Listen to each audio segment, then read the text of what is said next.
ഏതെങ്കിലും ഒരു ദിവസം താമസിച്ച് എഴുന്നേറ്റ് കഴിഞ്ഞാൽ പിന്നെ ആ ദിവസം അങ്ങ് പരവേശം വെപ്രാളം മൊത്തത്തിൽ അങ്ങ് എന്തോ പോലെയാണ്. അപ്പോൾ അങ്ങനെ ഒരു ദിവസമായിരുന്നു ഇന്നത്തേത്. തലേന്നൊരു പ്രിപ്പറേഷനും ഇല്ലാത്ത ദിവസമായിരുന്നു. തലേന്നൊരു പ്രിപ്പറേഷനും ഇല്ലെങ്കിൽ പിന്നെ രാവിലെ എണീക്കുമ്പോഴത്തേക്ക് ആകെ ജഗപുകയാണ്. അങ്ങനെ ഞാൻ നോക്കിയപ്പോഴത്തേക്ക് ചോറ് ഇരിപ്പുണ്ട്. അപ്പോൾ ചോറ് അങ്ങ് ആക്കി വെച്ചു.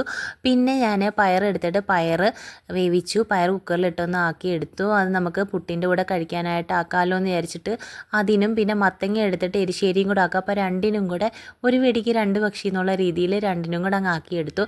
പിന്നെ പുട്ടിൻ്റെ കൂടെ ആ പയറിട്ടപ്പോഴത്തേക്ക് കുറച്ച് തേങ്ങാക്കൊത്തും കുറച്ച് പഞ്ചസാരയും കൂടെ ഇട്ടിട്ട് മിക്സ് ചെയ്തിട്ട് അത് കഴിച്ചു. പിന്നെ കുട്ടീസിന് എന്ത് കറി ഉണ്ടായാലും കുറച്ച് ചമ്മന്തി വേണം. അങ്ങനെ ചമ്മന്തിയും കൂടെ ഒക്കെ അരച്ച് മാറ്റി. പിന്നെ നമ്മുടെ മത്തങ്ങ എരിശ്ശേരിയിൽ കുറച്ച് തേങ്ങാക്കൊത്തൊക്കെ ഇട്ട് വറുത്തൊന്ന് ഗാർണിഷ് ചെയ്തെടുത്തു.